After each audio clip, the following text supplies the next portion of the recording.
Are we getting ones and twos? Hello. Mark Strong. Hello. For this, George has come to this. Switch off your phone. No talking. No talking.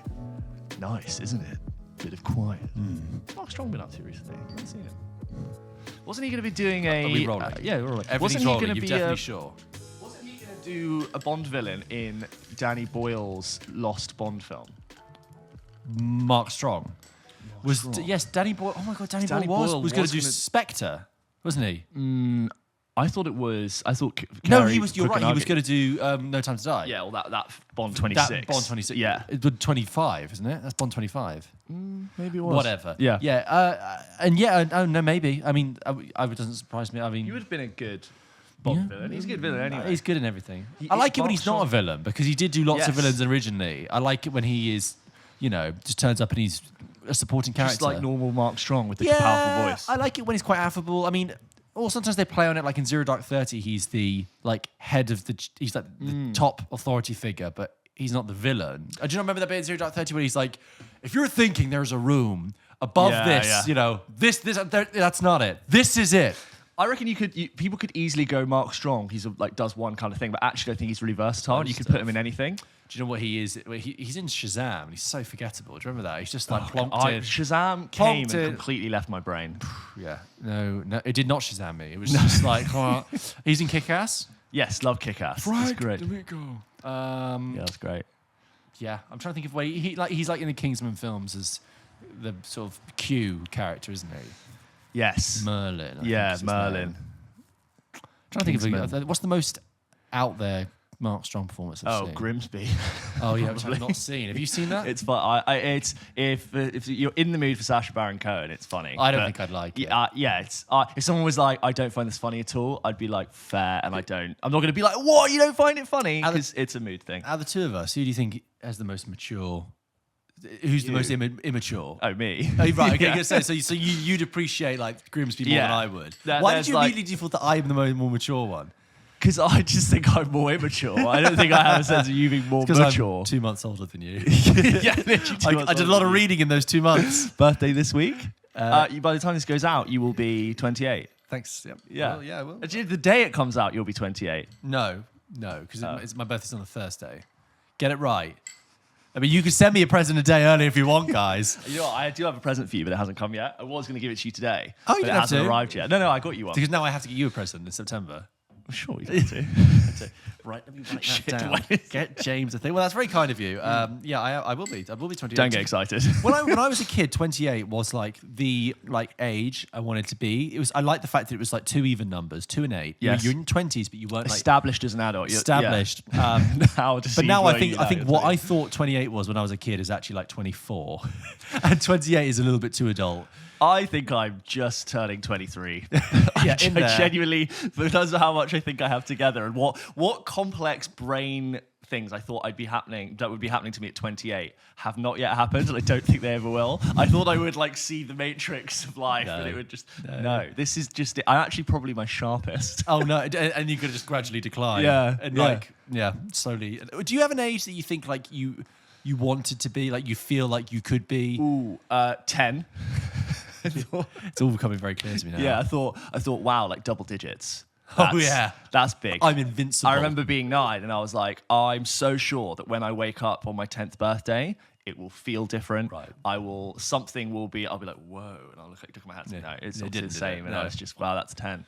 What else? I always thought sixth formers were adults. Yeah. When I was 11 and I looked at a 17, 18-year-old, I thought that is a grown-up who's ready to run for office, run a successful business. Yeah, have a pension plan. They are so cool with their skinny jeans and their moppy hair. Yeah.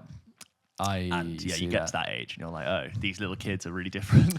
I think when I was 19, I was such a sad sack. I went through this, I got really freaked out by the fact I was turning 20. I was like, 20? Yeah. That's different. 20, that's a new decade, new age. New era. I was like, whoa, we're really growing up. It's getting old. Yeah. And I had 20s anxiety. I was like, oh my God, 20s. Yeah. It's what am I going to do in my 20s? Best time of my life. I've got to now I'm like, maybe in my 30s I'll figure it out. I do think when I was 19, I feel like I should have said to myself, you have no idea. You have no idea. Yeah, that's true. If you could speak to your 19 about to turn 20-year-old self, what do you say? You've got 2 minutes. You come through the wormhole. Like in George, no, it's like Flash. No, I mean Batman v Superman. Yeah. You're the Flash, and you literally have. I'm gonna give you 30 seconds. I would say George is literally in his bedroom, like no one else is gonna see it.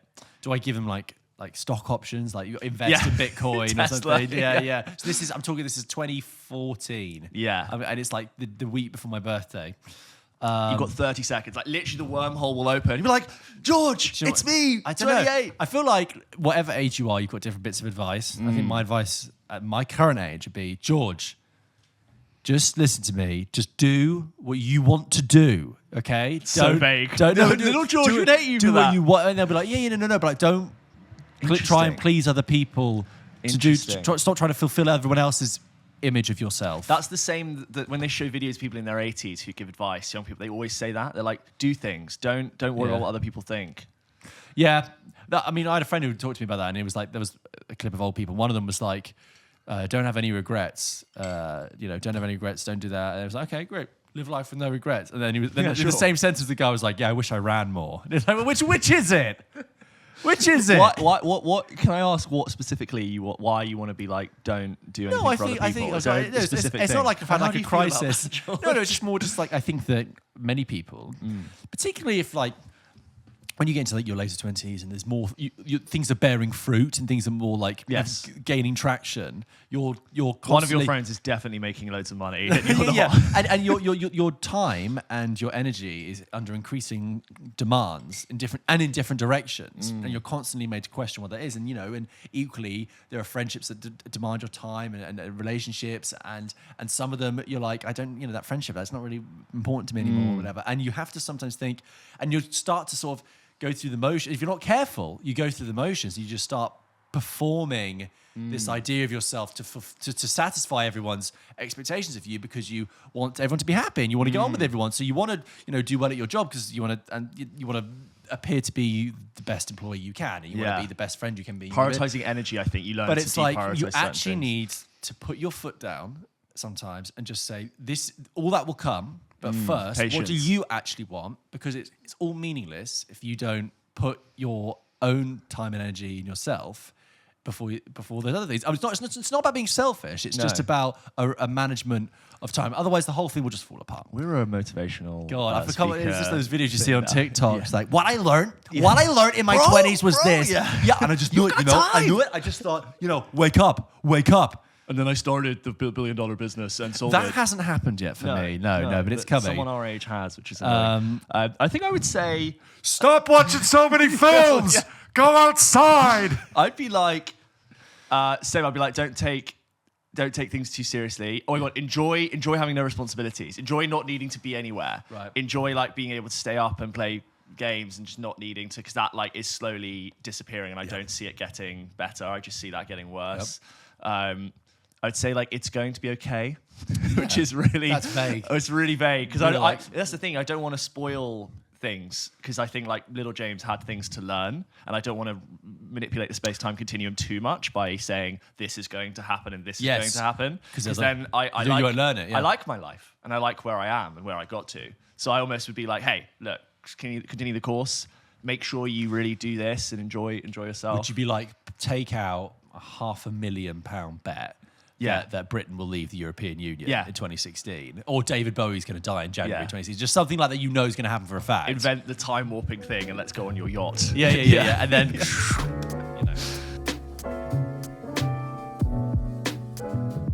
So James, you and I had a long discussion about Thor: Love and Thunder and also Doctor Strange 2. Yes. Recently we did a review of it. That'll be out on the channel. But I wanted to talk about Marvel and directors this week, right? Because what I noticed about Thor: Love and Thunder when they're doing sort of the press circuit and all the marketing is that I think the Thor films, Ragnarok and Love and Thunder, I think are one of the few times with the MCU where the role of the director is very prominent and it's actively part of its promotion, right? Yeah. There are other... It's not been lost in the machine. Exactly. You're dealing with a huge corporate behemoth beast of Marvel in the MCU, and directors come in, directors go, and there is a house style that fluctuates and changes, but there is a house style, and yet with the Thor films, it's like, this is a Taika Waititi film. It's got Taika Waititi humor in it. He's in it. He's out there promoting with it. And the role of Taika Waititi is very prominent, which I thought was interesting because I don't think people would watch Doctor Strange 1 and go, oh, that's a Scott Derrickson film. Right, yeah. Or Thor Dark World and go, oh, yeah, that's an Alan Taylor film. So it really got me thinking about how directors are kind of used in the Marvel machine. And the essential template, which is for many blockbuster films and many film studios, is you find a film director, an up-and-coming film director who's probably done a handful of indie movies, right, that have broken through on the festival circuit, or have been critically acclaimed and have got people's attention. Those people are then usually picked up and plucked and taken to Marvel, and it's like, you want to play? Here's $200 million. Here's $200 million. You get to be a big-time film star. Yeah. Open up doors for the rest of your career. The trade-off is that you have to do what we tell you.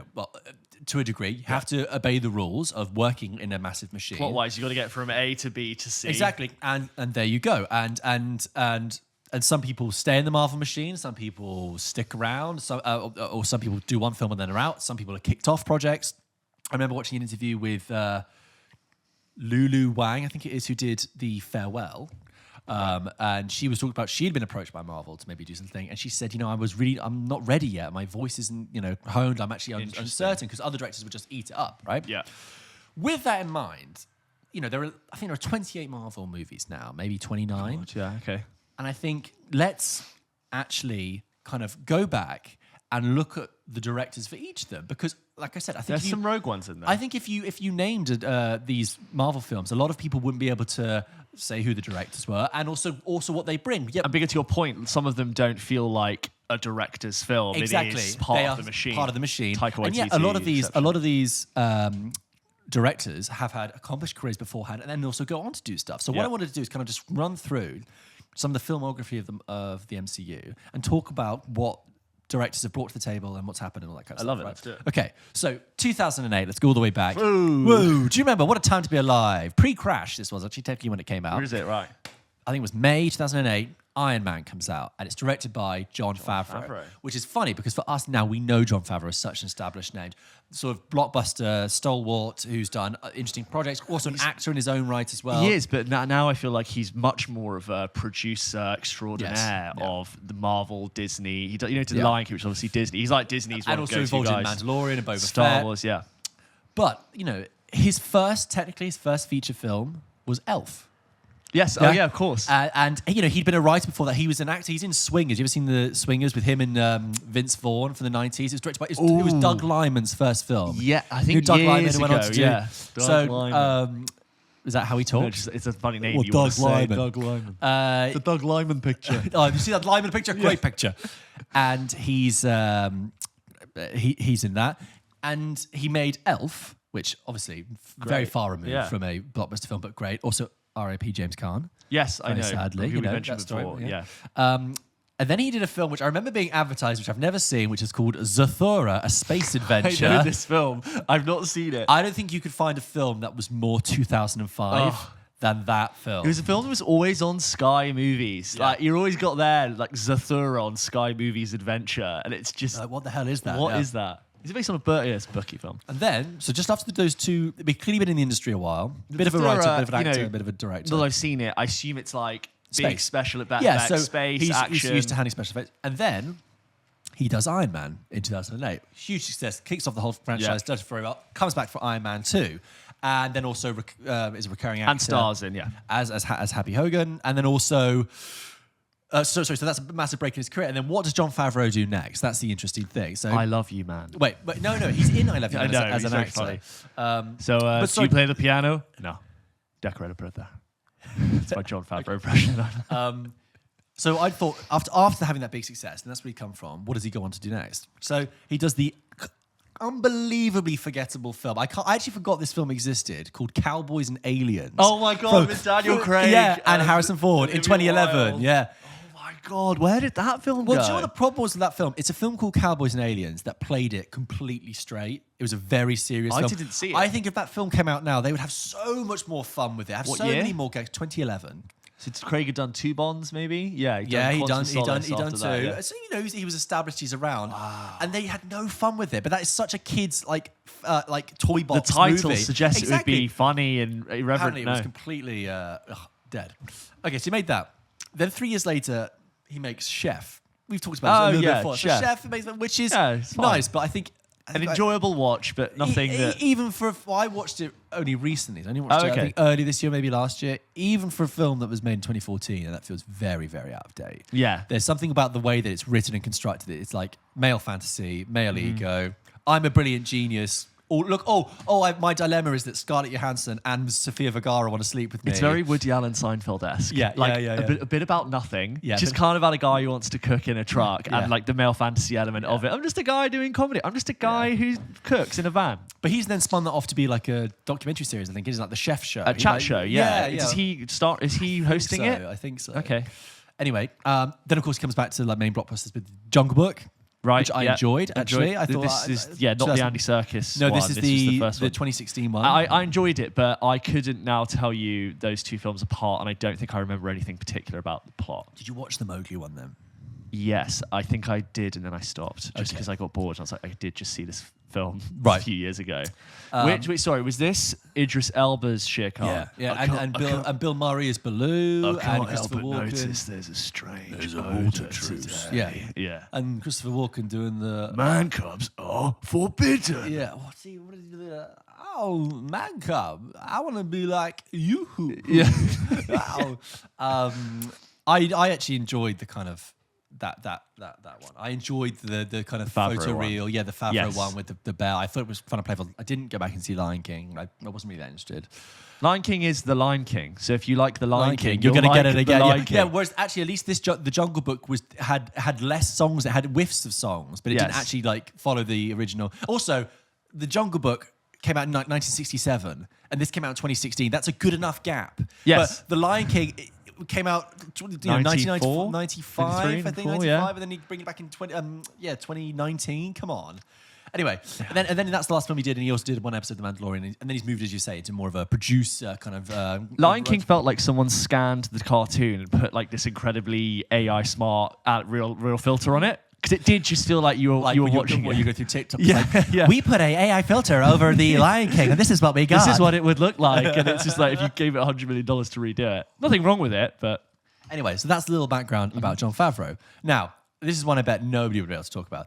The Incredible Hulk, which we all know is like the most forgotten about, bottom of the pile, almost off-brand MCU Ed movie. Norton, Liv Tyler. Yeah, and it's done completely in the style of like those like early noughties superhero films. It's disposable. It's like 10 years ahead. Yeah. Sorry, 10 years behind. It's like it was 10 years ago. Yeah. It's a little bit trashy. It's directed by a French director called Louis Leterrier, right? Yeah. Who, previous to this, and I think this kind of, you can see this in the Incredible Hulk, did the Transporter films. Yeah, okay. With Jason Statham. Do you remember those? Yeah, I've seen one, but I can't remember it. Very kinetic, but broad action, kind of like... it has a style, just like kind of kinetism, but it's not... Also Jason Statham movies are like One Piece, aren't they, in a way? There's that era where he did the same kind of movies. Yeah. He's great. I like Jason Statham. All the Transporter posters with the kid flying through the air with either like blue smoke or orange smoke. And in the second one, he had 2 guns in his hands, not just one. Just the 2, Transporter 2. I remember watching Transporter, and I remember there's just something in it about Orangina, and I was like, oh, it's set in France, and that was about it. And I remember... Did you ever watch Crank? Jason Statham films where it's like he has to keep his heart rate up to go, that's a good time, I think, from when I saw it. And then he goes on and he does Now You See Me, which I haven't seen. Yeah, I've seen Now You See Me. And then did you see Now You See Me too? I think I did. I can't remember the second one. The first one is a bit divisive. My friend is a magician, a very good magician, and he's like, you've made a film about magic, and there are so many cool ways that magicians do magic, and you've invented a load of really like fake tricks that can't be done as like the core part of your movie. Yeah, they can only be done with CGI or something. Or like the way in which they're doing tricks which are just like actually couldn't be done, and I think that's not actually that interesting. Okay, but anyway. And then he did Grimsby, which you talked about before. Yes. Which okay. I liked it. I'm going to say I like Grimsby. Not? You've got this it's funny. director who's got a solid grasp on action and blockbuster stuff. Bring it to, you've got this Sacha Baron Cohen comedy, which requires this kind of action, Yeah. weird genre blend film approach, right? Of Sacha Baron Cohen's films that aren't live action interviews, which are real, right?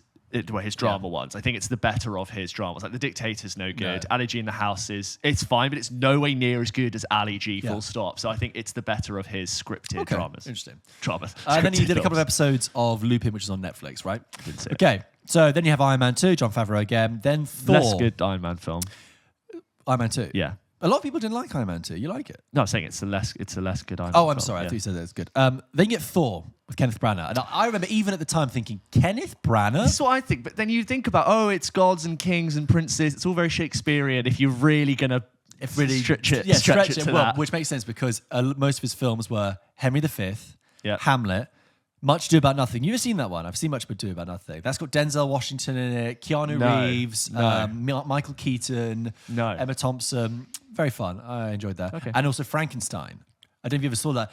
That's like him. It's very sort of melodramatic and romantic. That's like 1995, I think, or 97. Okay. Kenneth Branagh running around with his shirt off, like trying to make the monster in the lab. The monster, by the way, who's played by Robert De Niro, of all people. Okay. But still very like traditional literature. Yeah, hair blowing, and it's very sort of grand and gothic and stuff. Yeah. And then I don't think he really made much after that. And then Director-wise. He did. I think he did a couple of other Shakespearean adaptations. And then, Would he's have been on its stage as well, wouldn't he? Yeah, of course. Oh, yeah, he's an actor as well. But the fact him coming back for Thor was strange. But I guess you're right. The stretch is there with the kind of high concept. But when you actually watch Thor, it is a fairly generic. There's a couple of scenes where it's royal drama. The prince is not ready. The betrayal of the brothers. It's all very like. But then it is. Marvel. But maybe that's it. Maybe they're just like, we don't need a big personality. We need someone who knows how to hold a camera, has a bit of a context in this field, and can just shoot. Who can attract the likes of Anthony Hopkins. I just thought Thor was fine. Thor 1 is not as bad as people remember it to be. The second one makes you think that they're both terrible. Well, we'll get to that. Yeah, but Kenneth Branagh, I think, from that has lent more into directing, Well, that's right? what I'm saying. Yeah. So then off the back of that, you get kind of Kenneth Branagh being not only a prolific director, but actually moving into blockbusters. So off the back of that, he does the very forgettable and now like out of date Jack Ryan Shadow Recruit. With Chris Pine. Did direct that. And he turns up in that as the Russian villain, yes. which he then basically does again in Tenet. Yeah. And even by the time, even at this point, I thought it was bad. But when he does it in Tenet, I thought, are we not past the era where a British actor does a Russian accent to play Russian villain? Could he not have just been British? Why? I don't know. Yeah, anyway. or get a Russian actor. Anyway, so he does Jack Ryan Shadow Recruit, which is with Chris Pine and Keira Knightley and Kevin Costner. It just feels like a different time because we're so used to John Krasinski now being in that role. Yeah. And that was obviously like built to set up a potential franchise that never went anywhere. It was like Chris Pine's first franchise post Star Trek. Yeah. What year did Jack Ryan come out? 2014. And what year did the Mission Impossible Ghost Protocol come out? 2011. So I feel like that was doing that reboot of Mission Impossible was doing those films better than anyone else was. And I feel like after that, Jack Ryan was a little bit, I've had the better Ghost Protocol one. Then quite fittingly, he does one of the first Disney live actions, which is Cinderella. I think it might actually be the first live action. Richard Madden and Lily James. Who I'm now a big fan of. I was very like, Lily James, Pam and Tommy. Yes, you're right. Well done. Then he makes Murder on the Orient Express, which I haven't seen and I don't really want to see because it is doing the so broad. I am Hercule Poirot with a man mustache. Yeah. I have seen it and I forgot about it completely. Great. Are you going to see Death on the Nile? No. Maybe? It's on Disney Plus. Give me a really tired day. He's actually, can I say, in the space of a decade, he's crammed a lot in because he's also managed to do Artemis Fowl, which he came out in lockdown, which was meant to be awful. Like, really? That was for Disney Plus, like really, really bad. Got slated. Okay. But like that's still a proper studio made, for all intents and purposes, blockbuster film. Right. Okay. And then of course he does Belfast. Great. Which we talked about earlier this year. In the winter days of this year. Yeah. But that's Ken Branagh for you. Kenneth Branagh. And in the meantime, he's also sort of boosted his career. Oh, he did a film as well called All Is Lost, which is about Shakespeare as well. So he's clearly now a proper filmmaker. And it all started with Thor, somewhat improbably, but maybe somewhat not. It didn't all start with Thor. He was making films before. So for him, Marvel very much was a springboard to do a lot bigger director. And you'll projects. notice that going down, like it's the access route. You take, like I said, director who's done small stuff. They come into Marvel. Well done, you do one film, that's fine. Off you go. Go make some more blockbusters. Now you're a blockbuster director. And he did Harry Potter too. So he had that sort of big studio budget experience as an actor. Yeah. Yes, he plays Gilderoy Lockhart in the Chamber of Secrets. Yes, he does. Okay. Then we move on to... Okay, then you had Captain America, the First Avenger, right? Which was directed by... Do you know who it was directed by? Oh, Alan Silvestri? No, he's a composer. He is a composer. He's a composer.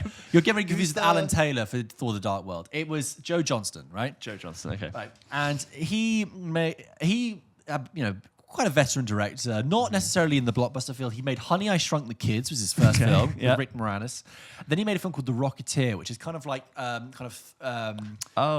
think it's set in the 20s, kind of throwback. It's got the superhero template, but it's kind of nostalgic, which fits very fittingly for Captain America. So The Rocketeer, is this just kind of old-fashioned, almost like Art Deco styled movie. Yes, I know what you mean. About a superhero that I think maybe before the era of superhero films as we know it now was actually quite big. Not big, but just kind of stands out. And I think that's the influence, because then you get Captain America, which is set in the past. It's kind of glossed over with that retro sheen. But the thing is, the Captain America one is that, the retro gloss is nice and stuff. But I just felt like... that like filmy glow. Yeah, the sort of sepia tone elements to it. But I felt like the action never landed for me. I never felt like I could feel like the Russos would do later with Captain America. Like, he really lands a punch. That film was really exciting right at the end when he woke up in New York, and I feel like that whole film should have been written into one act. And then Captain America should have started. That was such an obvious move to me, but anyway. The whole film feels a bit like that sleepy tale your grandpa tells you as he's like, and there was this one time we went to Germany and we jumped out of a plane. And we did great. But the whole thing with was it Red Skull? It's fairly interesting and engaging, it's also but quite generic. It's very generic, and that conflict should have been contained to one half of it. You're still in that phase where Marvel's kind of playing it safe. I mean, I know Ken Branagh hadn't done a lot of films, but it's like he is still a safe pair of hands. Yeah. And like Joe Johnston, safe pair of hands. Jon Favreau, all kind of established. Okay. And then of course you get just a note on Jon Favreau. Like, his comedy directing in Iron Man must have been so key for setting the comedic tone for the entire rest of it, because you do really see the rest that of the MCU. Yes, you do really see that Robert Downey Jr. brand of comedy bleed through the entire thing. Yeah, I actually think that James Gunn, Guardians of the Galaxy, did that. I think that was the tipping point. True, actually, that was a big one. If you look at the kind of quips and jokes that happened in the Jon Favreau films, then happened in the Joss Whedon films, and then happened in the James Gunn. I think the James Gunn kind of witticisms work most successfully. Taika Waititi even now as well. But anyway, then picks up the mantle. So anyway, then you get the Avengers, with directed by Joss Whedon, who was I wouldn't say a fan favorite, but had his foot firmly in the kind of nerd geekdom zone. Yeah. Look, primarily a writer. Joss Whedon is known to many people as writing Buffy the Vampire Slayer. Yeah. He was one of the screenwriters of Toy Story. Oh, was he? Yeah. Oh, nice. He wrote things like Alien Resurrection. He wrote this series called Firefly, which got cancelled. Then he directed the movie of it. But firmly in this kind of sci-fi superhero nerd space. Like he was he got nerds. He got nerds. He had a real cachet that was be there to be tapped into. And if someone was going to throw all the toys in the same room, it's a good pair of hands. Everyone was like, Joss Whedon, and also he had like this distinctive style. He had a dialogue. There was a wittiness and a quippiness to his dialogue. There's a great scene in the first Avengers where they're all disagreeing in this little conference in like one of the air helipads, and the dialogue is so sharp and witty, and you can tell this has been well thought out, and you're in safe hands. It's from someone who is a writer and knows to be directed by a writer, right? But he'd only done that one film, Serenity, and then he's given bloody the Avengers to do. And he does it, and I think we both agree. We both like the Avengers. I think he handles it very well, pulls it off. Avengers 1 is almost cute now. Yes, I know. It's the biggest film of of 2012, 2014. But it's like, looking back on it now, you're like, it's funny that this was the biggest thing that happened then. Okay, so he did that. Also, I just thought I'd say there's currently a wider conversation about Joss Whedon with some things that have been things that come out in the press. But this is just going to talk about the films. That's what we're... with no reflection on directors' people. We're just intellectually interested in where everyone's come and gone. He followed that massive blockbuster, The Avengers, with this tiny little shoestring budget adaptation of Much Ado About Nothing, all shot in black and white. They've got was it you who told me that Joss Whedon is like a crazy workaholic? Yes. And, my TV's about to turn off. Actually, just speak while I... He said that in interviews.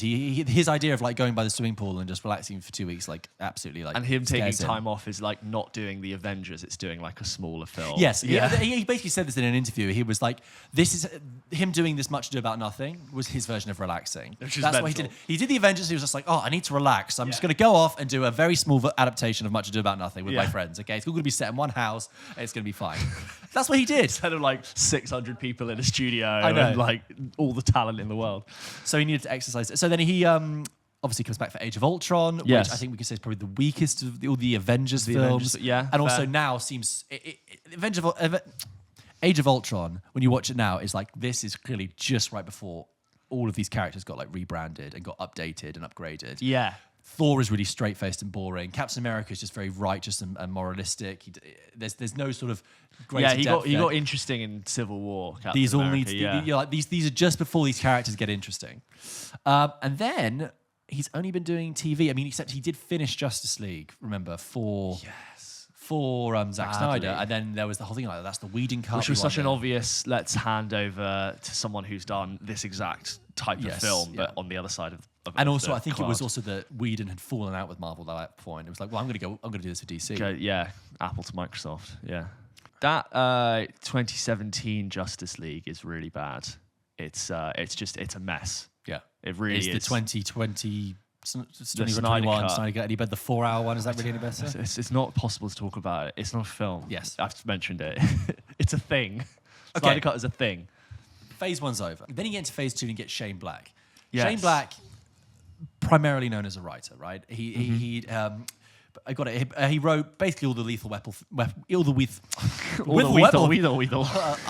I thought I saw a pussycat. Shane Black was, a screenwriter for many years. Wrote the Lethal Weapon films.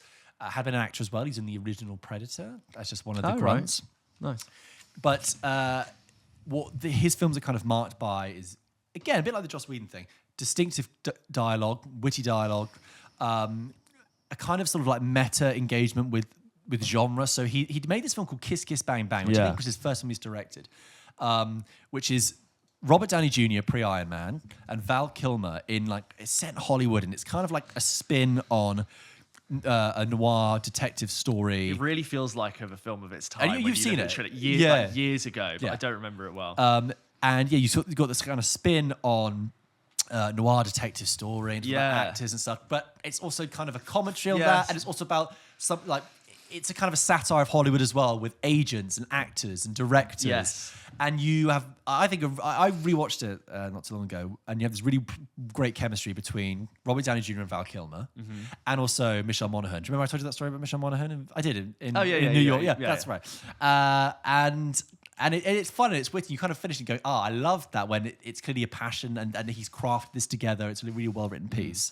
And what does he do next? He was brought on to do Iron Man 3. It's like, okay, this is a step in a new direction. We've had the kind of safe blockbusters now. You're kind of going to give me a different approach. And Iron Man 3 is different. You have the kind of... And John Favreau not returning for Iron Man 3, exactly. Right? So still a producer. John and acting in it as well. Yes, yeah. So I feel like the weird things that happen in Iron Man 3, like the Mandarin not being, where it's Trevor Slattery and it's just an actor, that kind of subverting expectation about who the villain is kind of Shane Black's touch. I mean, there are really weak elements to Iron Man 3. The same way though, you could tell when Aldrich Killian, played by Guy Pearce, you could tell he was going to be a part of the villain when, like, in the opening scene, I'm like, okay, well, he's something. So, the Shane... I don't remember disliking Iron Man 3 at the time of watching it, but I think I rewatched it many years later and went, it's a bit average. I think I've only seen it once. Right. And bizarrely, like Kiss Kiss Bang Bang, it's just set at Christmas. Yeah, it's just randomly a Christmas film. Yeah, I know. So the Shane Black influence is there, maybe a little bit limited. Then off of the back of that, he kind of has this like, Shane Black, you can now be a proper filmmaker. Now go off and make your stuff. So he goes off and makes this film called The Nice Guys, which, again, a bit like Kiss Kiss Bang Bang, set in LA. Russell Crowe and Ryan Gosling as private detectives in the 70s, who two different styles, they team up together to solve this case. And you do get what you got in Kiss Kiss Bang Bang is witty dialogue, playful examination of the genre, and satire of Hollywood. It's okay, The Nice Guys. There was a joke in it that really, really made me laugh in the cinema. I'm talking like made me laugh for a good minute, and I'm going to do it now and completely butcher it. But it's where, so it's Ryan Gosling and Russell Crowe, and they go and speak to this old lady about what she saw as a witness, and they get in the car afterwards, and Russell Crowe's like, I think we should go in investigate what she said, follow her lead. And Ryan Gosling's like, no, we can't listen to her. She's as blind as a bat. Are you kidding me? She's like, no, we should follow. Yeah, she uses Coke bottles for glasses. If she saw a Volkswagen Beetle with a mustache going, oh, no, I've got to do this whole joke again. Let me do this whole joke again. I'm with you. I'm with you. No, sorry. Let me do this whole joke Just again. go for it. No, I get it. So she says, we can't trust her. She uses Coke bottles for glasses. If you drove with a Volkswagen Beetle with a mustache going, I can't do it. Let me do it in my head first. Why are you melting? I'm not cutting this. I'm just keeping it. The lady's crazy. She uses Coke bottles for glasses. What do you mean? I'd say if you drove a Volkswagen Beetle with a mustache on past her house, she'd say, oh boy, that Omar Sharif sort of runs fast. Oh, I can't even say it. Cut it. Oh, I'm just laughing at you. I'm so sorry. I can't. You know what's so annoying is that, like, in your head, I was like, I remember this scene, and when you're talking about it, it's like this other part of my brain is going, you saw this 6 years ago. Yeah. Why are you trying to pull this out? I'm so sorry to Shane Black for completely ruining that and ruining the best joke in that film. I'm so sorry. Anyway, then he went on and directed The Predator, right, which I didn't see but got really hammered, and I've kind of read up about it, and it seems like a complete mess. It's like 4 different films going on at once. You've got like Jacob Tremblay here, Key from Key and Peele in it here, and Sterling K. Brown and Olivia Munn, and it's like, what the fuck? And I only know about this film because you and I went for a drink once with your friends, and it was on a screen behind us, and I couldn't stop looking at it because it's one of those films that looks really bad. I remember, can't stop watching. And unfortunately, I feel like that has cut Shane Black's sort of like blockbuster making phase like to a halt. I'm sure he's working on other projects and he'll come back on stuff, but it's like, oh, okay, there you go. You came in with Iron Man 3, you had your Nice Guys, and then you kind of funked it with The Predator, mate. Right. So off you go. I'm sure there are plenty of production stories behind that where he would say, oh no, it was studio involvement, they wanted to do this, they wanted to do that. Anyway, there you go with that. Okay, quickly next up, For the Dark World, also regarded as one of the weakest Probably MCU the films. worst MCU film. Takes itself far too seriously. You've got Christopher Eccleston as the villain. As unrecognisable as awful. Malekith. Yes. Yeah. The whole film I have is pretty to say bad. about it? It's about a bunch of nothing getting attached to something. It's like literally about there's a thing called the ether, and people refer to when something's in the ether as having been nowhere, because we used to regard the ether was a plane of existence in science. Stop. I'm going to stop right there. I don't care. You're boring me to death. And the whole film is so boring and grey and just like the Dark Elves. The only point of that film existing is to be in Avengers Endgame. When you think about it, like the Avengers Endgame makes you go, oh, at least Thor: The Dark World. I guess they needed it. I needed it for that. Okay, so that's directed by Alan Taylor, though. Alan Taylor was not a film director. He was a veteran TV director. He'd been involved in Sopranos, Mad Men, and crucially, Game of Thrones. He'd been helming the big Game of Thrones episodes. You say those 3 out, you go, whoa, what a That's also not to mention his also non-drama stuff. He did loads of Sex and the City. So he was a veteran TV director. And, Game of Thrones is like handling a movie. The big budgets, the big spectacles. And he had done some of the big ones. I think he didn't do... He might have done the battle at the end of season 2 of Game of Thrones, with the wall, the dragon fire. Yeah. But he did Thor: The Dark World, and it did not work, mate. I'm sorry. And it's interesting because you don't feel the presence of a director. And maybe that's why they got Taika Waititi in, because they needed someone who can actually give this a handle instead of just... I've heard interviews where Chris Hemsworth famously said, look, if we're going to do another one, I just want it to feel fresh. I don't want to do the same thing because it's not working. He must have known that the film was bad and he wanted to do something cool, So then Alan Taylor, it's like, okay, you made this pretty ropey film. Are you going to go off and make more blockbusters? He does.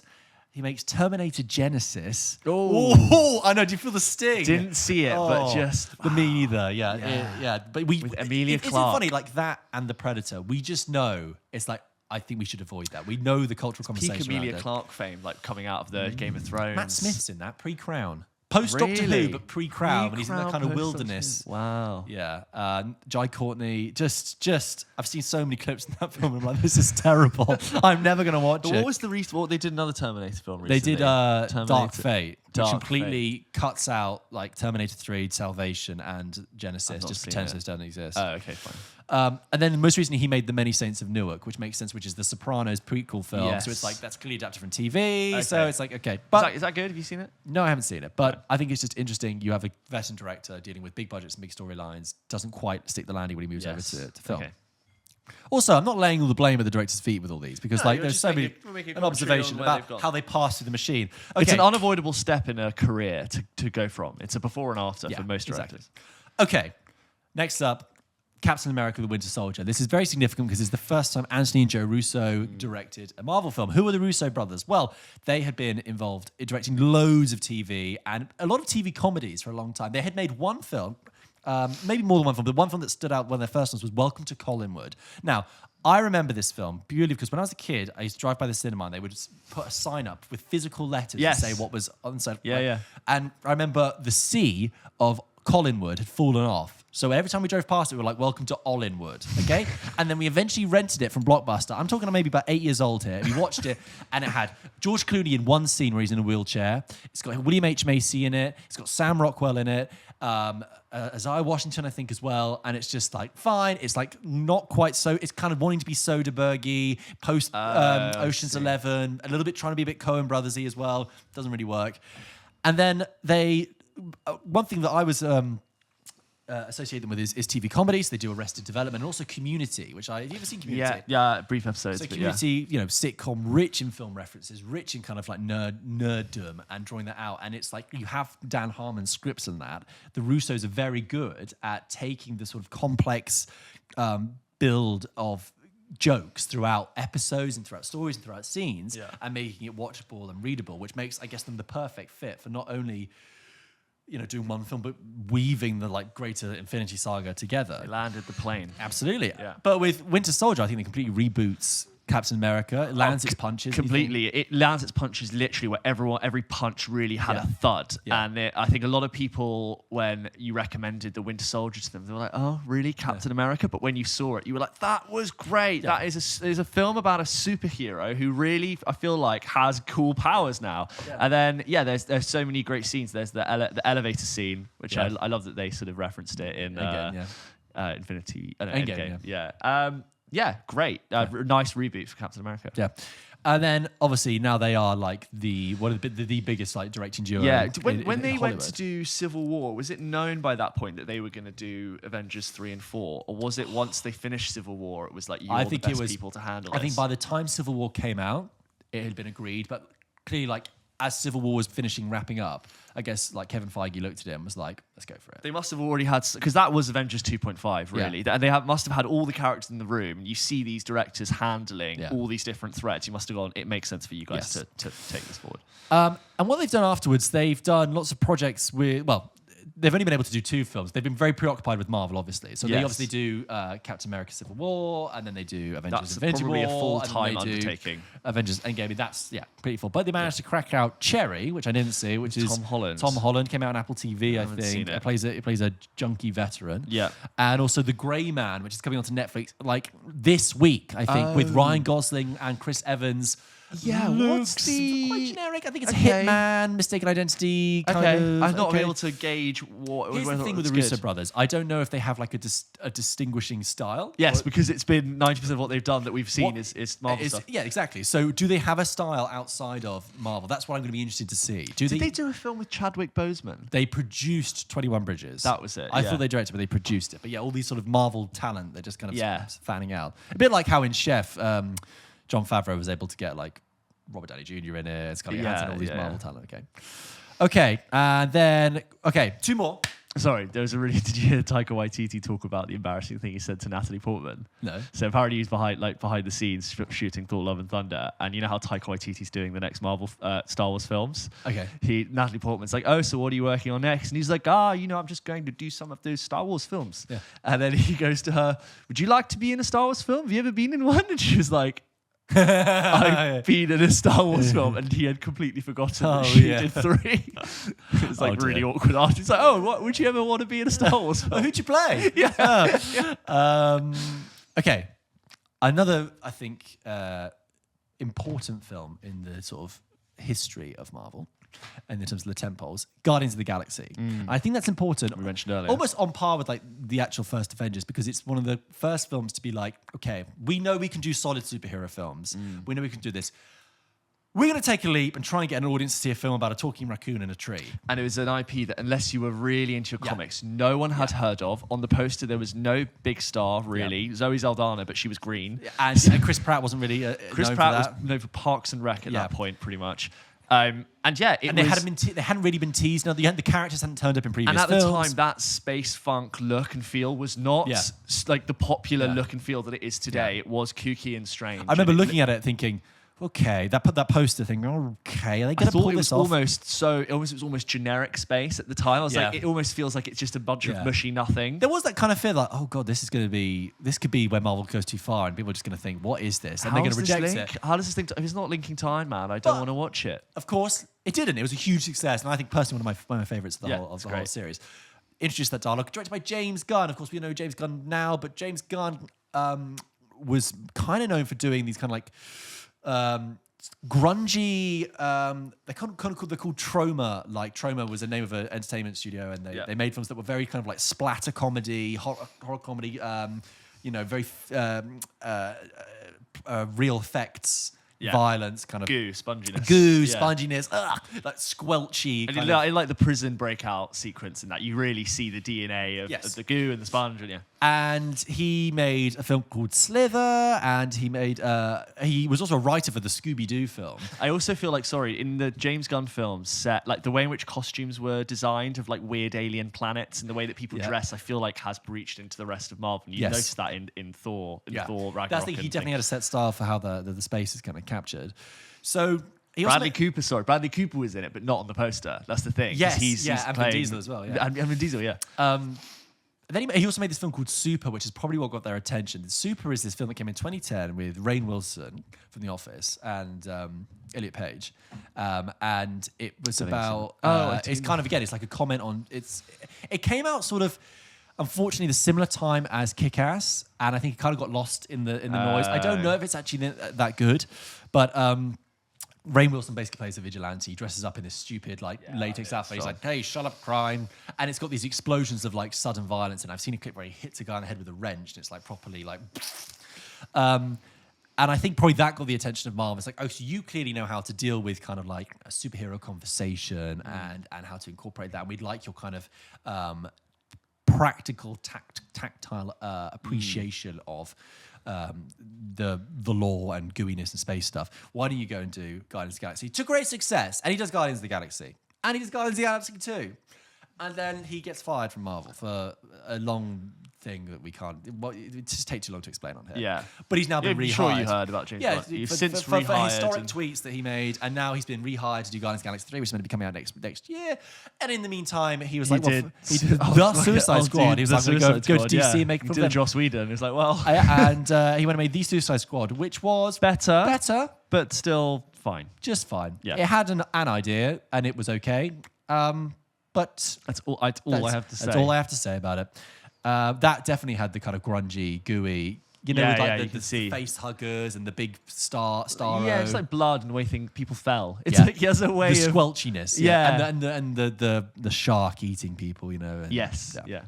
Anyway, that is James Gunn. Okay, last up for this section.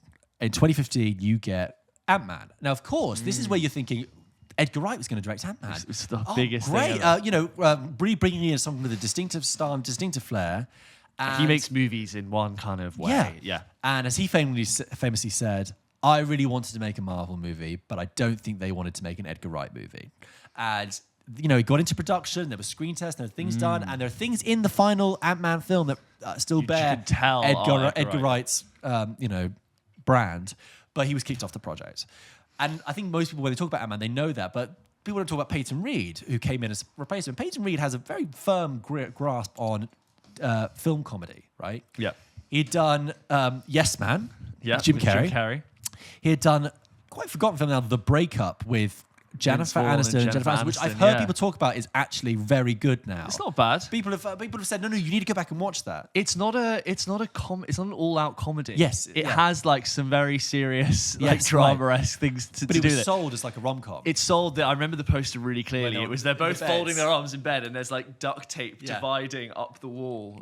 Which is a comedy poster, but it's not. It's a drama. But the film that I want to go back of Peyton Reed's and rewatch because I saw it when I was really young. It's a film from 2003 called Down with Love, right? A 60s set kind of pastiche of a booming American commercialized TV where you have Ewan McGregor as this kind of flamboyant playboy character coming against Renée Zellweger as a... that poster's really something. Sort of a feminist writer, and they have this kind of clash and sparks fly, but also there's an attraction there as well. And from what I've been reading about it, they say this film's got such an affection for its era. It's really well written. It's really funny and really sharp in terms of its direction that I almost think, I want to go back and rewatch that, and then I want to trace that through. But it makes sense that Peyton Reed, with his handle then on comedy, would take Ant-Man and guide it in a fairly straightforward way, but enough to let Paul Rudd breathe and let Michael Pena breathe and guide that through to where it is now. And I'm also now thinking I want to see what Peyton Reed does after Ant-Man and all the... I know he's doing the third one as well, right? He's doing the second Ant-Man film as well. He did, and he's going to do the third. I want to see what happens after. The first Ant-Man was fine. I think I liked it. I think I loved the idea of like making things really small and feeling really big. Yes. It's very obvious, but like that was nice. And I found the second one very yes, incredibly disposable. Yeah. I'm not saying that... I'm not saying that I think those films were great either. I just think that it's a classic case of, this very disposable film that I've just watched actually comes from a director who's actually done some interesting work in the past and may go on to do interesting things again. And it's like, I almost want the Marvel phase of Peyton Reed's career to be over now so we can just see what he goes on to, what he's learned. Because this is like a training ground. You can't stick around the MCU forever. No. James, that is...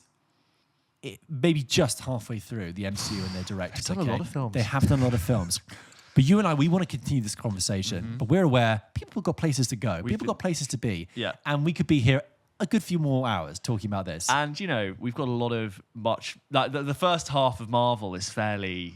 standard. Spotty. Yes. And the second half, we've got many more exciting... I mean, we've covered the Russo brothers, but we can talk about their film's duration. But second half is good stuff. We've got some exciting directors coming up to talk about. So this is actually going to be the first part of a double bill episode. Oh, mind blown. What? All along, twist. This has actually been the first part. It's like the end of... what's that film? What's that film with Split? It's like the end of Split when you're like, this is a sequel to Unbreakable. It's like, this has actually been the first episode. And what we're going to do next week, we are going to continue this conversation, really finish and just get to the heart of what Marvel has been doing with its directors. Where the directors are going next. Yeah.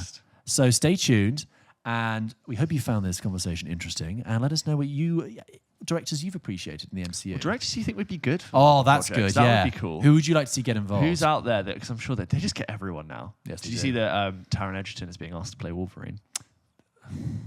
Can't we just let the character just they're doing go for X-Men. They're doing X-Men. I know. Yeah. Anyway, directors, there you go. Stay tuned for part 2.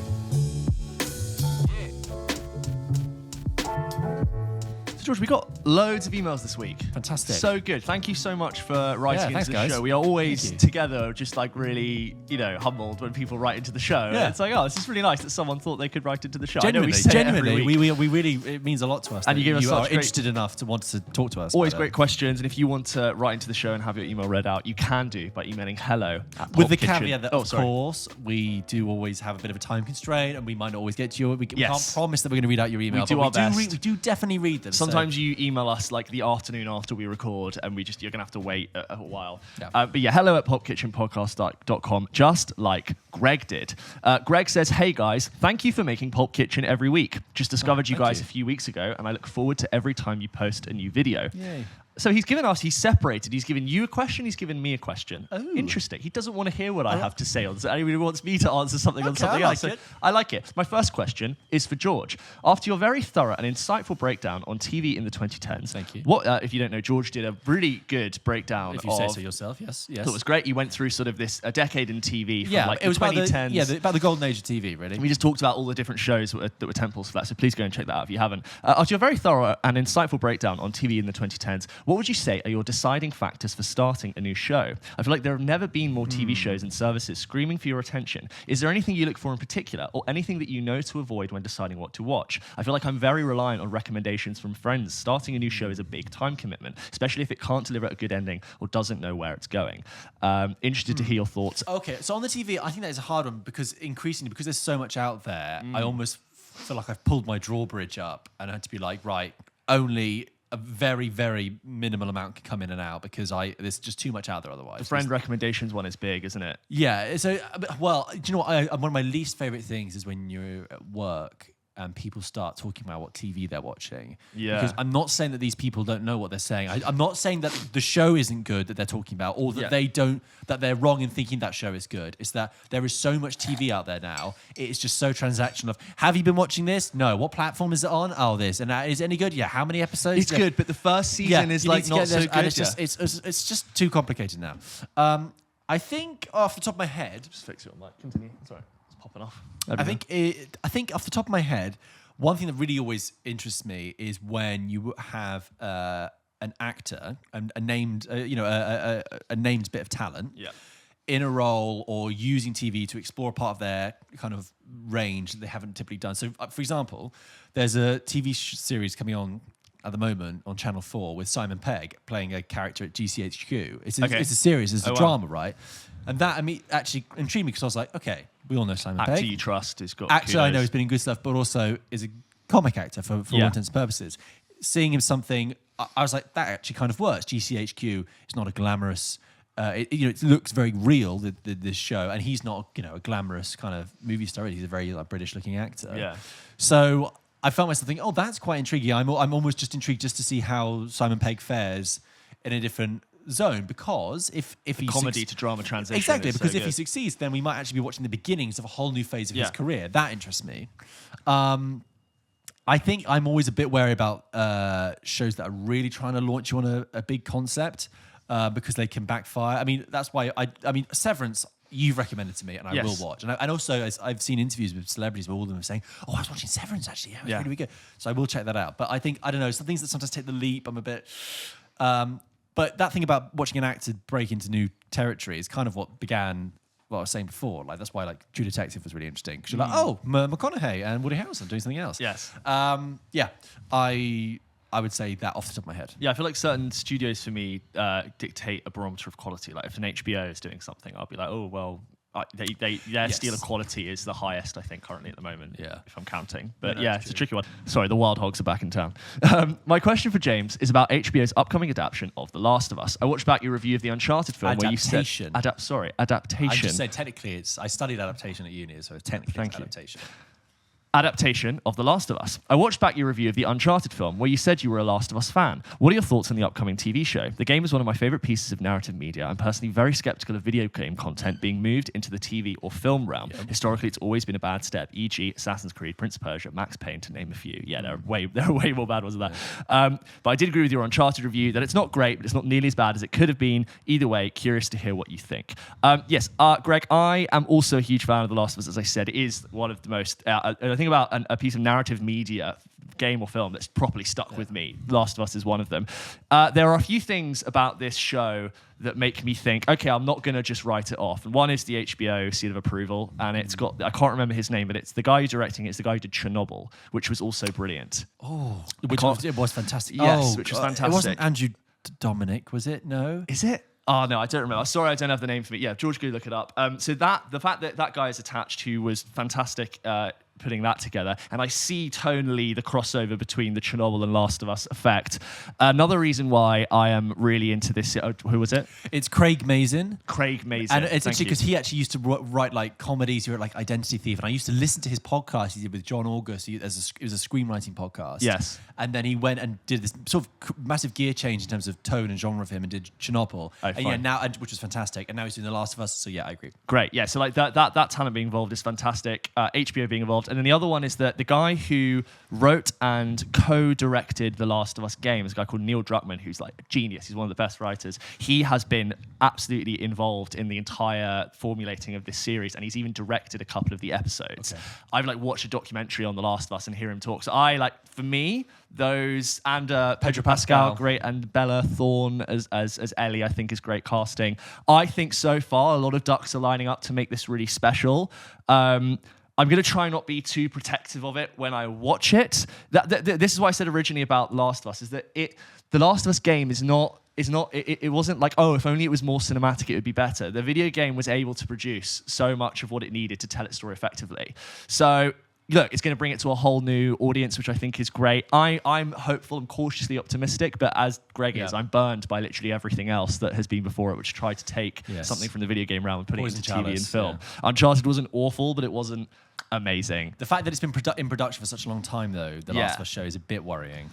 Yes. Because it's not in the same hands for 7 years. It's changed hands numerous times. Do you remember one point it was going to be Maisie Williams? And then Maisie Williams. I think originally it was going to be a film because Neil Druckmann was attached to write an adaptation for the film, but I think it would work much better as a TV show. It's a long story which travels through. But anyway, I am kind of a little bit excited, but I'm tempered expectations. And then Greg just says, P.S. Keep up the great work. Production values are top notch. Looks great and sounds great. Not sure how you both manage jobs and this channel at the same time. All the best. With great effort and great difficulty. We have to say. Greg, thank you so much. Haven't slept in 3 months. I don't have a name for this one. Oh, sorry. This is from Perry. Perry says, you'll like this. Me and my friend have a funny but pragmatic way of categorizing movies based on quality, which I think you guys will find amusing. Firstly, we have flicks. These are your run-of-the-mill, scary movie-esque films, American Pie, Jack and Jill's, etc. Flicks that can be movies. Flicks can be movies if they're good enough, right? Right. So it's like disposable, but actually quite good. Yeah, it can be good. You're going to see a flick. No, flick it off. Element of flippant, disposable. Okay. Secondly, we have movies. Your typical action blockbuster that usually tends to be a movie. For example, Transformers, Fast and Furious, of others of that ilk. Okay, right? I kind of get it. Yeah, kind of bigger, brasher, bolder, it moves. Louder. Yeah, it's not a flick. It's a movie. It's you're going to a picture house. It's not a picture house. Sorry, a movie complex. Multiplex. Yeah, thank you. That's what you're trying to say. Yeah. Thirdly, there's films, which for some reason we feel as if the word film holds more weight and prestige. I know what you mean. Yes. These are your higher quality movies. Irishman, Blade Runner, Pursuit of Happiness, Boiling Point, James Bond, Another Round, etc. Right? Fourth and finally, we have pictures. Films that just transcend culture, change cinema, leave you with visceral emotion, or are massive in scope, which executes a high concept. For example, Interstellar, Schindler's List, Citizen Kane, Grease, Lord of the Rings. All of these can be enjoyed in their own right. Hope this wasn't too winded for your shows. I think it's quite a funny way of categorizing films, and it's definitely a debate beginner. Thank you, Perry. P.S. Bring back the food. We're going to have to keep a list. Okay, interesting there. So you got flicks, movies, films, pictures. Okay, I see where he's going, and I think that obviously it's subjective. First of all, I wasn't saying that Grease is bad. I don't like Grease. I just would have associated Grease with being a flick. No. I think it would have been a movie/film. Sure, maybe a movie. Really, I think Grease is a movie. Now it is, but at the time would it have been a flick? Yeah, I'm going to go see Grease. Yeah, at the time it would have been a flick. Right, yeah. Okay. I think with what you're saying about film, I get that. It's like movies are the multiplex, and films you see it like the Curzon and the Everyman and the Picture House. And I know what you mean about picture, because whenever I've seen like a really good film, I understand when it's like it's got the vision as well. I send this GIF or this meme to friends, which is a picture of Al Pacino in Once Upon a Time in Hollywood, where he's talking about Rick Dalton's career. Yeah. And he's just like, do you remember Al Pacino? Yeah. He's closing his eyes, he's leaning back, and he goes, "Oh, what a picture. Yeah. And I just think that would be, did you see that film? Yeah, That's also an picture. old-fashioned way of calling it. You go to the pictures. Yeah, go to the picture. So when he was talking about that, not Blade Runner. What was the ones he put in for picture? Pictures he put Interstellar, Schindler's List, Citizen Kane, Grease, Lord of the Rings. Interesting. I would also put like Lawrence of Arabia, but the fact also he put Blade Runner in for films. Blade Runner is a picture. I think. So it depends. I guess it depends on personal opinion. How good? 2001 as a picture. Yes, 100%. I think when you're taking The Shining, great scale of great ideas, and Shining is a picture. Yeah, film is just prestigious. Film can be very small as well. Yes. Because Interstellar is like big budget, could easily be a movie, but it's good enough, and it sets a precedent for how we shoot space and also reaches for kind of themes that are kind of deep and bold. Yeah, very subjective. I get what you're saying, and I prescribed to it. I had a friend who apparently there was this trend on the internet was saying, "Yeah, I'm not into cinema. I'm into kino." Yeah, it's kino. It's like, it's just like I'm into that raw kind of, like cinema kind of. It's just like it's a spoof of how people talk. I had a theory of how we watch films, which is a bit like this. Do you want to hear it? Yeah, I'd love to. I'll try and do a film podcast, mate. Oh yeah, is this the right place to do it? Yeah, in this film podcast that we do together. Save it for your other one. Yeah. I've always thought that film and how we watch films kind of splits into three categories, actually. Okay. And you can describe it different ways, but to put it really crudely and bluntly, it's like head, heart, and groin, right? Okay. Or intellect, emotion, and arousal. Okay. Okay. Is this yours? So this is mine. I've come up with it. Yeah. This is my theory. This is patent pending. You're hearing it from me for the first time. Like intellect, emotion, and arousal, right?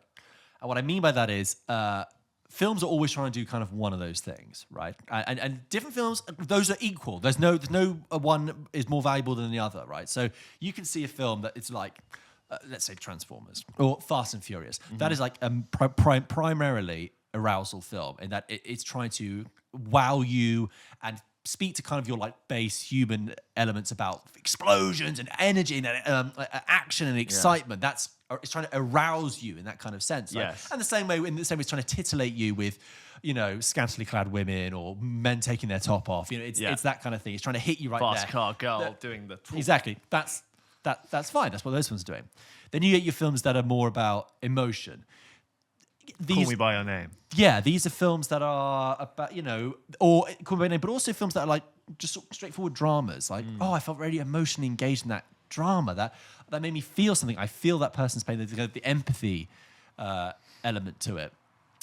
Call Me By Your Name is obviously an obvious example. Just think of a romance film, or any sort of tragedy, but you kind of feel emotionally involved. And then there's the intellect in the head, right, the brain, which is, I think, stereotypically your cliched like art house film, European art house film, where the ideas are very interesting. Or like The Prestige. No. Okay, sorry. you get ahead. Yeah, I'm trying to talk about it at its most extreme, just so we understand the tempos, right? So like the intellect, it's probably like Tarkovsky, right? Yeah. With Stalker, Cool, things like that, where you've got this idea that's incredibly cerebral and interesting, but because it's so focused on that idea, it's actually sometimes a little bit cold emotionally. And often because it's an intellectual film, it hasn't got a very big budget, so it's not really going to arouse you, okay? Yes. So it's focused on the idea. And similarly, if a film is primarily emotional, that might subvert and undercut any sort of idea it's kind of imposing. It's more about just how you feel. And the same with arousal. They're not wasting time to try and get you emotionally or intellectually. It's just trying to arouse you in the moment, right? So those are the kind of parameters, and that's all fine. I think that good films do more than one of those things. So a good film kind of sets off to do one thing but does another. So a good film might just be a drama, which, I feel like I'm kind of engaged in the conflict in there, but it leaves you with an idea. It also gets you thinking about something. Or you go and see a drama and it's good equally, but actually the action scenes and the sort of arousal element, maybe the aesthetics of it were so beautiful and kind of like, what? You like, I went to seeing straightforward drama, but the fight scenes were really well choreographed. And the, Mission Impossible Fallout, for example. You're like, that was actually, I felt engaged. And that was interesting. So good films do too. Great films do all three.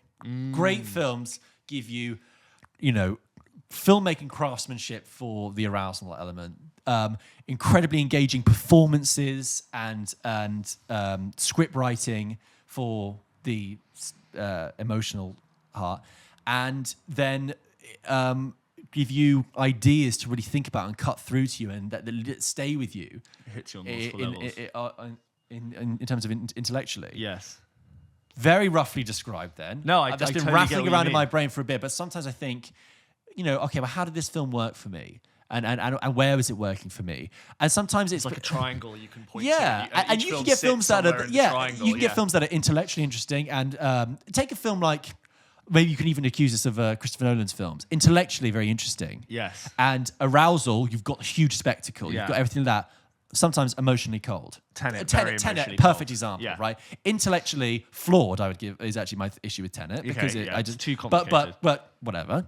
Arousal, definitely. The spectacle is definitely. We know Nolan can do it. Emotionally barren, absolutely barren emotionally, right? So, and that's not to say it's a bad film. It's Interstellar's his more central one, isn't it? Yeah, where he's got Interstellar, I think, is his most emotional film by far. Maybe Dunkirk as well. Actually, there's depending on how you it's a different kind of emotion. Completely different. But broadly speaking, that's my kind of framework. You heard it here first on Pulp Kitchen. I imagine a triangle with each thing, we should and draw then films are charted on that. Yes. And then you've got your great ones to do the middle, where they're in the smack bang in the middle. You've got Tenet, which is way in one corner. Yeah, sorry. That's how I picture it. Anyway, who's that from But Perry? interesting, you bring up Tarkovsky. The only Tarkovsky film I've seen is Stalker, and I think that film has something just over 100 shots, but they're all 60, they're 1 to 2 minutes long. Yeah. So it's not trying to TikTok feed you Yes. the plot, and it's not trying to, I wouldn't say it's not trying to engage you, but it is purposefully presenting you a slow idea. It's not it wants to convey an idea. It's Yes. not interested in holding your attention for a spectacle, for just to arouse you in the moment. Yes. There you go. Hi, George and James. Sorry. Hey. This next one is from Tom. Hi, George and James. Hi, Tom.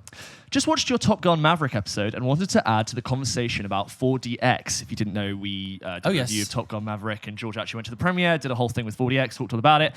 Completely opposite to George's experience with the subtlety and reference to some of the 4DX elements with Top Gun Maverick. I saw The Matrix in 4DX last year, and it was one of the worst cinema experiences I've ever had.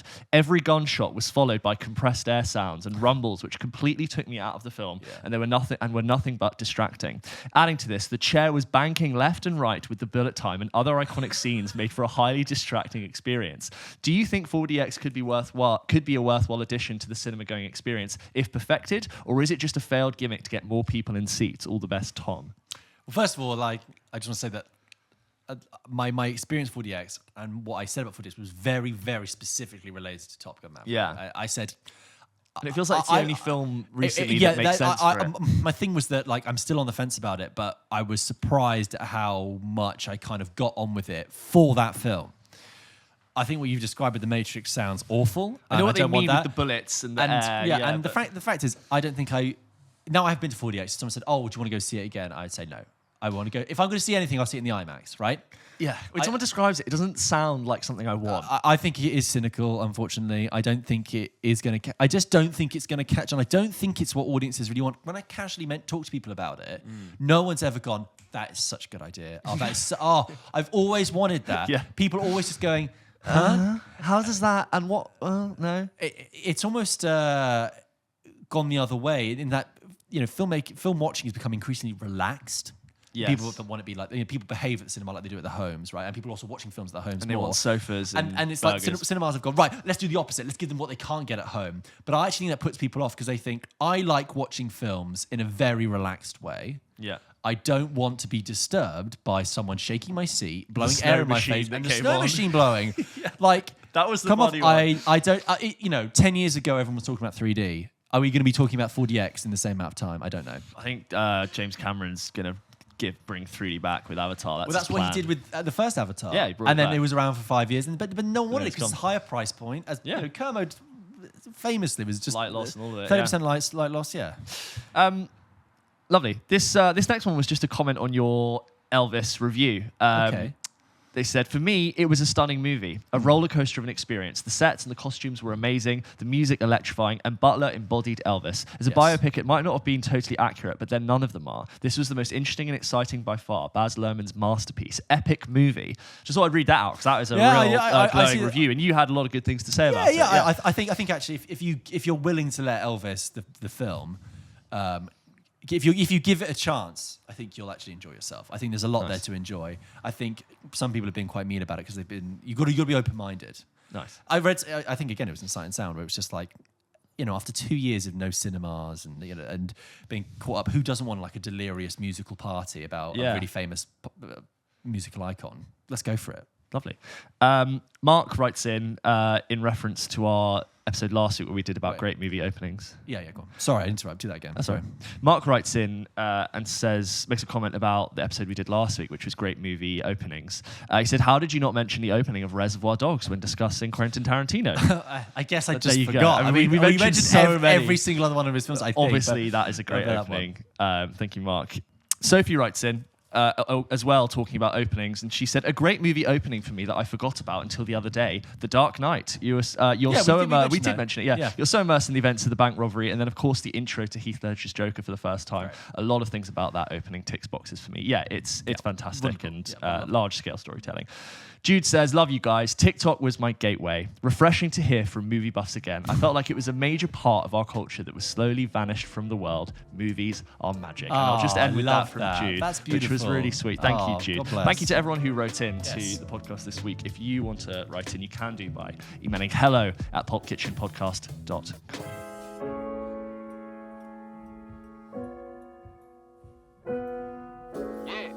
All right, George, let's finish up today's episode with a game where you're going to play one of our favorites, Cast List Countdown. I'm going to read the cast of a film in somewhat ascending order of how important they are, and George has to try and guess what film I'm talking about before I get to the end of the list, or consequences. Well, you keep me out. Okay, fine, let's do it. Take one of his fingers.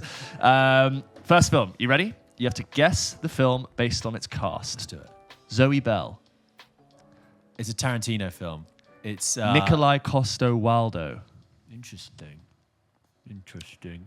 Andrea Riseborough. Oblivion. Oh, yes, actually? It's Oblivion. Oh, Next up would have been guess. Morgan Freeman, Olga Kurylenko, and then Tom Cruise. I've never seen it. Would you believe that I got it and I never seen it? It's fine. It's interesting. Not it's that. Fine. Yeah, it is. Joseph Kosinski. Top Gun. Yeah. Yes. Oh, yeah. Top Gun's a way better film. Yeah. Next film. You have to guess the film based on its cast in 3, 2, 1. Paul Giamatti. Brilliant. Guys in everything. Yeah. Where can I go from there? Supporting character in everything. Okay. Felicity Jones. Okay. Dane DeHaan. So, okay. Dane DeHaan and Felicity Jones. Jamie Foxx.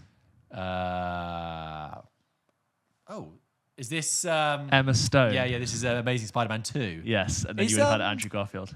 Is Felicity Jones in that? Yes, she plays something. She plays Felicity something. She plays Felicia Hart. Right. Next film. Okay. Last one. Okay. Tilda Swinton. Right. Scarlett Johansson. Right.